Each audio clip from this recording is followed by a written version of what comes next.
Welcome to Grieving Insomniacs. I am your host, Christy Haberman. I am glad you're here. Thanks for being a part of our community. A few disclaimers before we get started. I am a licensed therapist. However, this podcast is not to be considered mental health therapy or counseling. It is for entertainment purposes only and is not associated with my counseling practice, Christy Haberman Counseling Services. Thanks for showing up.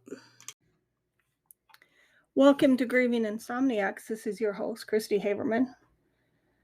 So today we're going to be talking about depression and grief and explain to you a little bit, basically from my perspective, the difference between the two and why it's important as grieving moms that we understand the difference. But first, I want to say thank you again to Trudy for coming on the podcast last week. It was, I shouldn't say nice to hear the story about Hannah, but I hope that there was some relief, that you felt heard from hearing the story about Hannah. And for those of you listening, that it gives you the courage to tell your own stories to the people around you. It's important as a community that we have the freedom to be able to have these conversations with each other and with others surrounding grief. I wanted to let you know that I am now available on Amazon Podcasts. I'm available on Pandora, Sirius, iHeartRadio.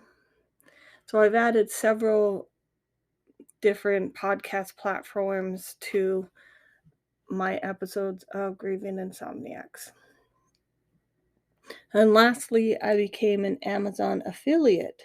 So I'll be posting some links of helpful grief books, other items that I think are helpful, journaling items, things that I think will be helpful for those of us that are grieving, and other things that I find interesting.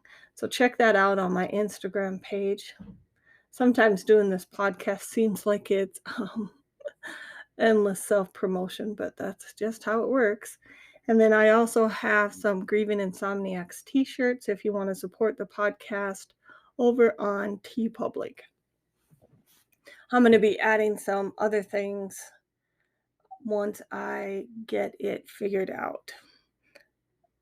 Some different t-shirts, and I have ideas, but then I see that other people have produced the same kind of items, and so I want to be a little bit different. It'll just take me some time, so keep checking back. So I wanted to talk about depression and grief a little bit. So I've talked about anxiety and grief, and so I want to talk about the depression and grief. And this is just my own personal opinion. So as a mental health therapist, I believe that depressed women, especially, or grieving women especially, sorry about that, are diagnosed as depressed when really they aren't. And why does that matter? So diagnosis drives treatment. And diagnosis also drives reimbursement. Right now, most insurances that I know about, at least in my area, grief is not a reimbursable expense, meaning that if you go to a mental health therapist and he diagnoses you with grief without adding in another mental health disorder, then your sessions aren't going to be paid for. So usually what happens is you get diagnosed with the most dominant symptom that you are experiencing, and your sessions are billed underneath that code. And that's just how our reimbursement system for mental health treatment is set up. But the problem with that is, remember I said that diagnosis drives treatment? So people are going to use various modalities to treat your, i.e., depression, which is actually grief because you're missing your child.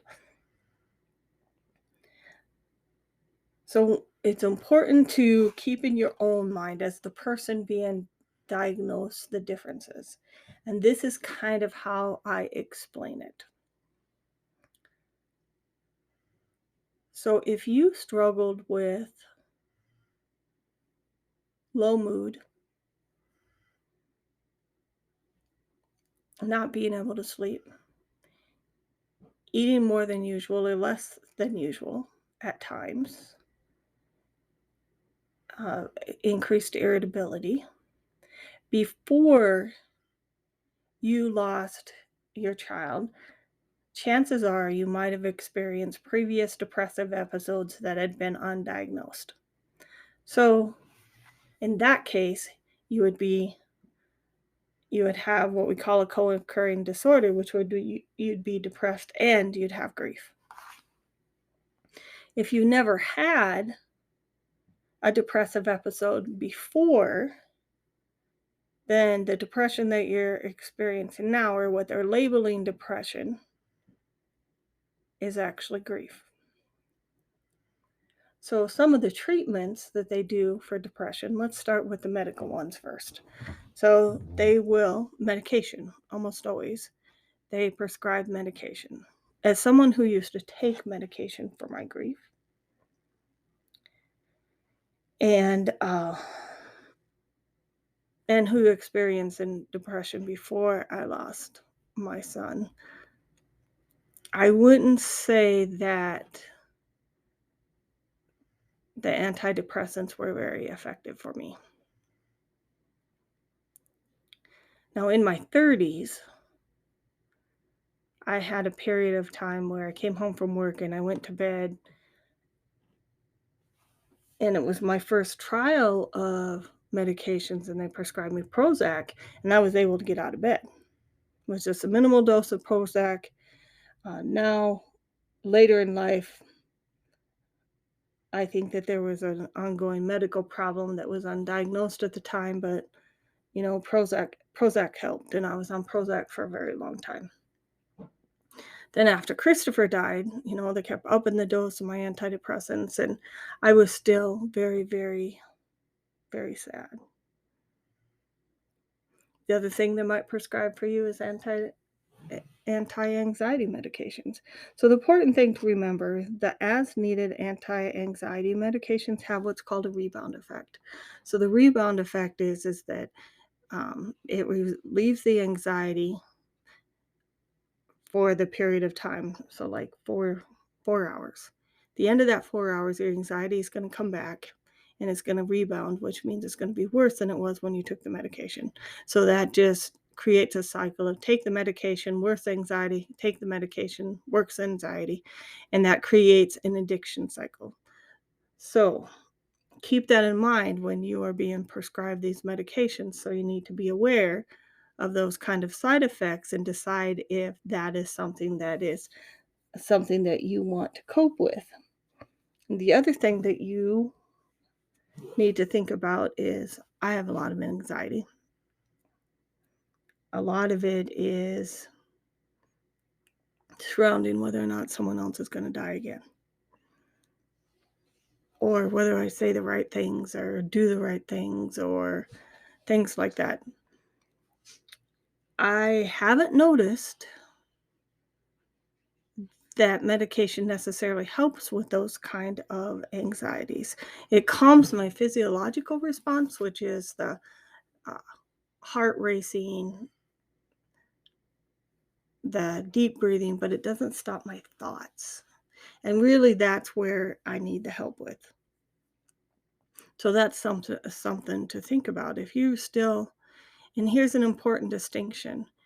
If your anxiety surrounds what you coulda, woulda, should have done before your child died, I actually believe that that is more of a post-traumatic stress disorder symptom than it is an anxiety or depression symptoms. And I'm just telling you this. I'm not diagnosing you. I'm doing it. This is an educational information because no one knows you like you know you. No one knows your history like you know your history. And honestly, after going doctors, this doctor and that doctor over and over again, and you come back disappointed because your expectation is that you feel better and you're not feeling better. And then there's the side effects from the medication. And you know, that circle that's going round and round can be a hard one to navigate. So you need to understand yourself. And that's why I'm talking to you about this, because only you know if you've had previous episodes of depression, and they're unmistakable. Like, people know when they're depressed, like whether or not they accept it, that's a whole nother issue. And people know if they're anxious. And it can be quite shocking for people that have never experienced that before to experience that after the death of their children. So now let's talk about treatment. So, cognitive behavioral therapy is the treatment of choice for depression. And that has to do with changing your irrational negative beliefs and trying to get you to see that they would be more positive. So, as an example, and I'm going to deal only with grief, one of the ones is, well, I'll tell you the one that I had. If I had been there, Christopher wouldn't have died. That's my irrational belief.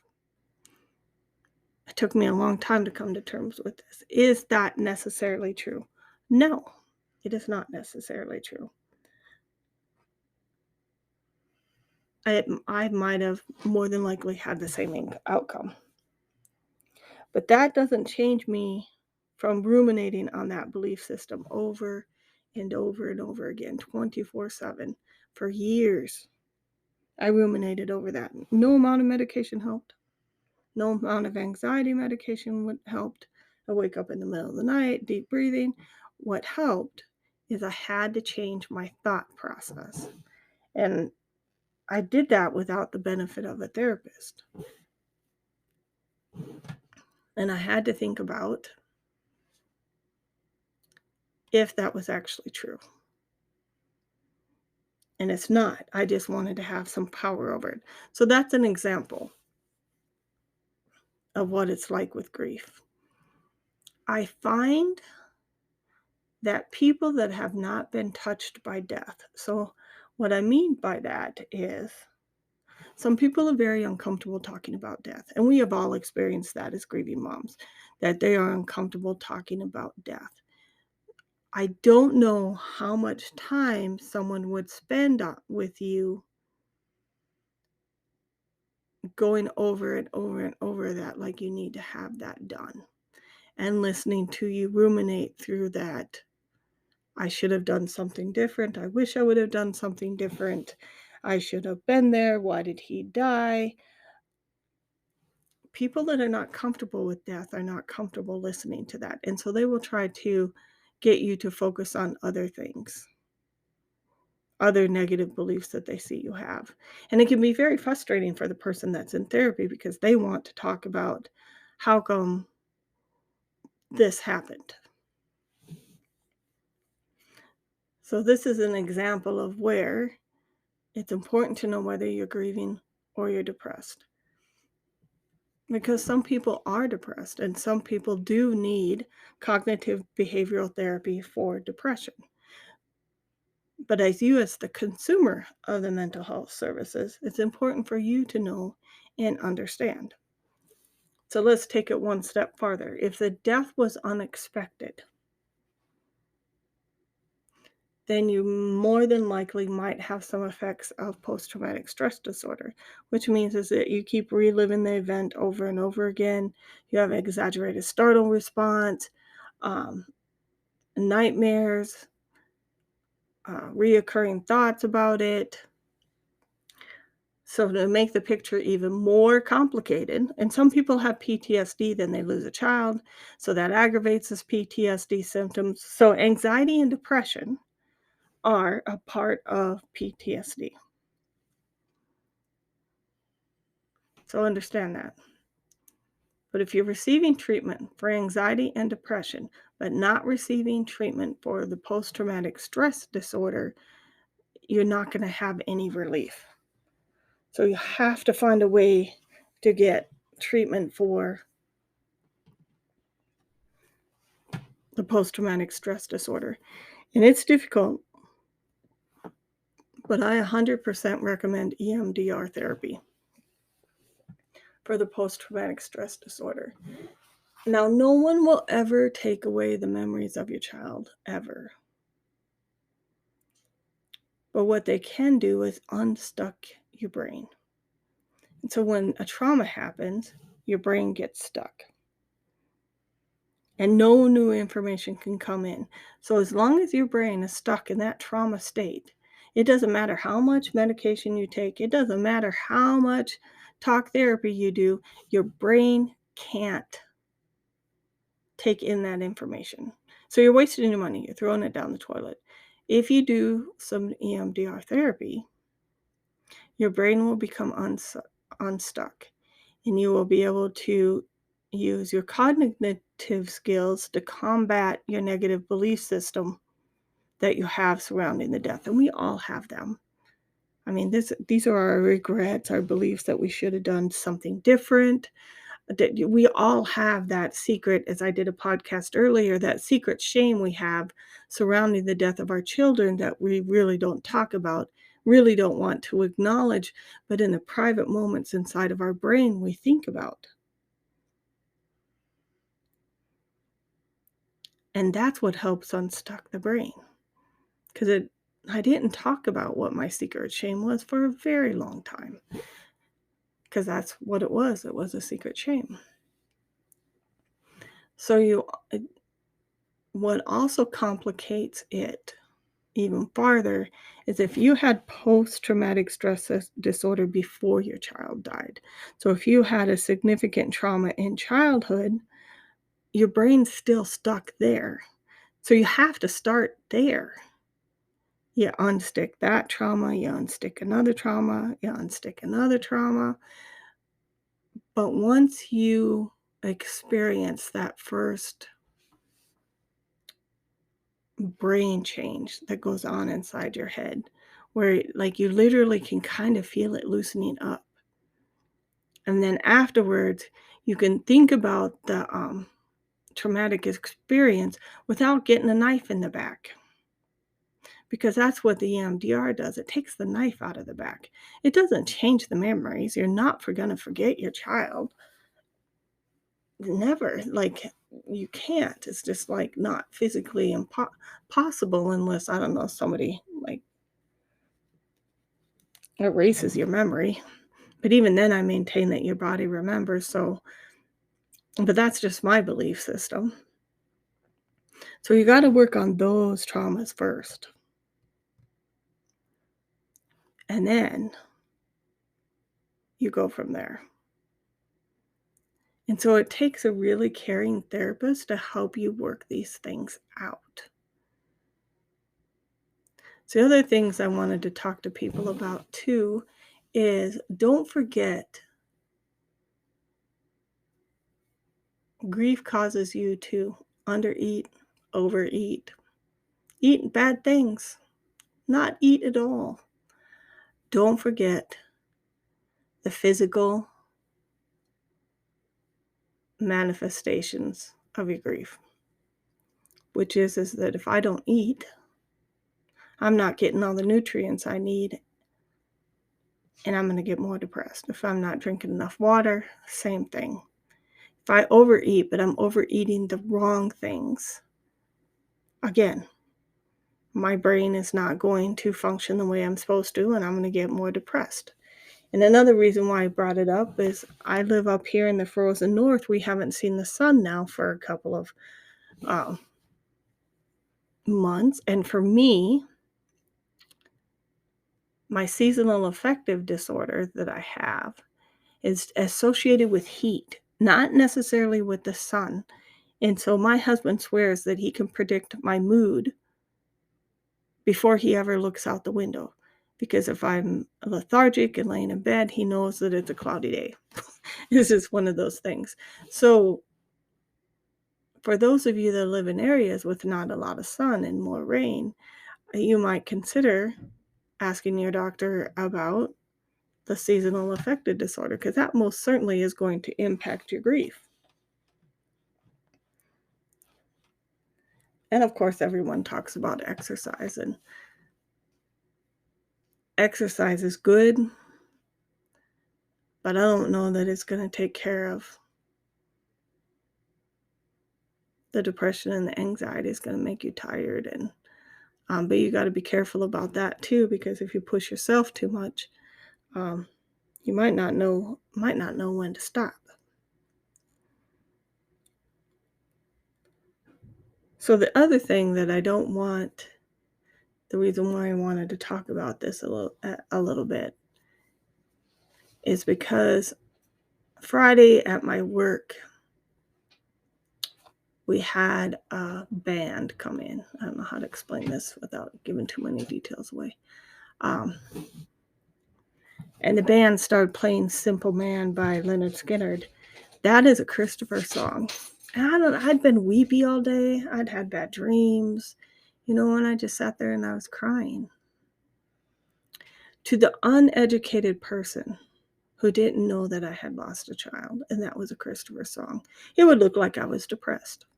Here I am at work in front of 100 people crying. And I'm trying to hold it together and try not to be sad, and looking around at all these people, and my mind just goes there. Is like, how many of you are going to make it to 25? Are some of you going to die before you get to 25 like Christopher? And will your parents experience what I experienced? Like, yeah, I can't keep those thoughts from coming to my head. So I suck it up, and then head out. So I've been thinking about that a lot, and thinking about, well, am I depressed?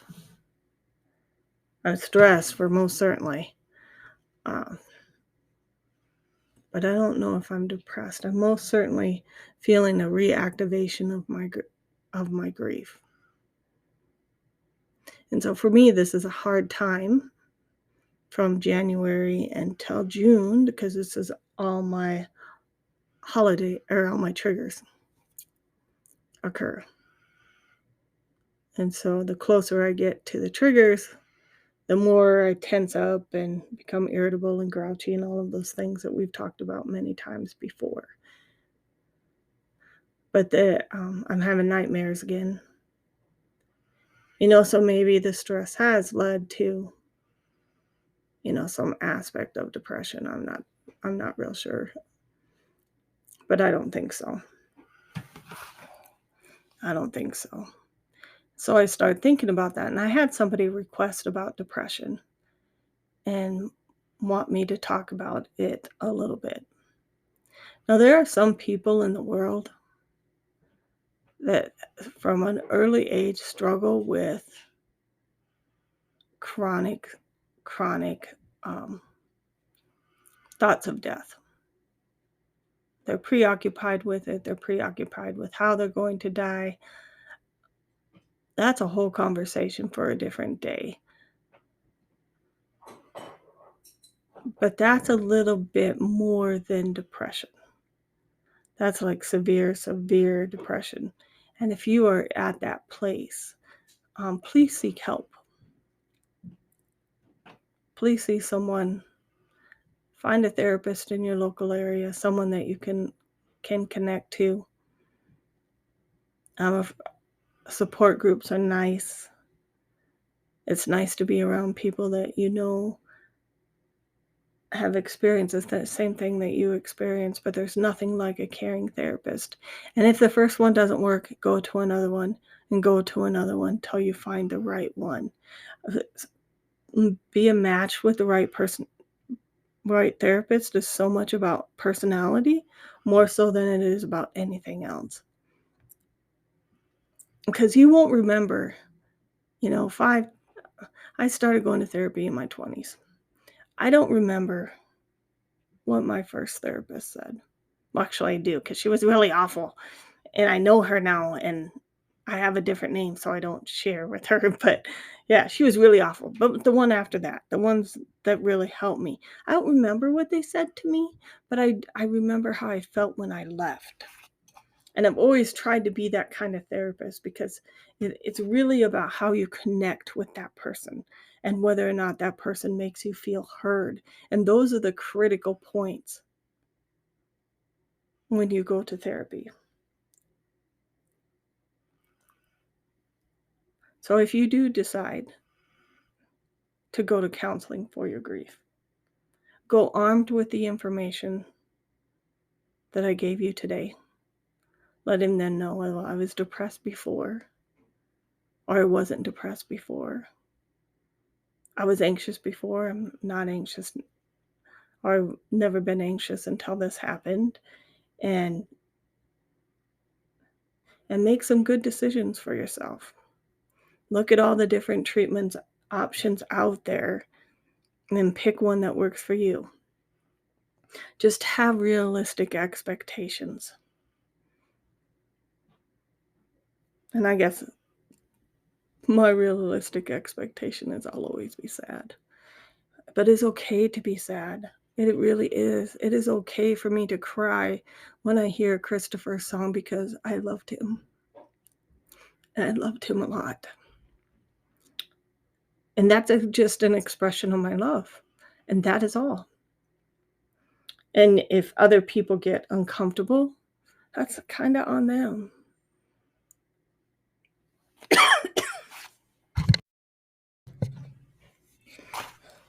They need to learn to manage their emotions. I don't need to learn to manage them for them. So I hope this information was helpful today as we talked about depression. I hope that you have a good week. If you're a new listener, thank you for listening. As always, I welcome anyone to come on the podcast and tell your story. I have all kinds of questions I'm curious about grief. I'm always looking to hear other people's stories. I was told once that I ask questions that are none of my business, and I'm like, maybe it's because I'm a therapist. I've always been that way. I've always wanted to hear people's stories. So if you're interested in telling me your story, reach out to me on Instagram. I'm also on Facebook. I don't get near the traffic on Facebook that I do on Instagram, though. I have a Gmail, gmail.com. Thank you for listening. This is Christy signing off. And Kai the Wonder Dog.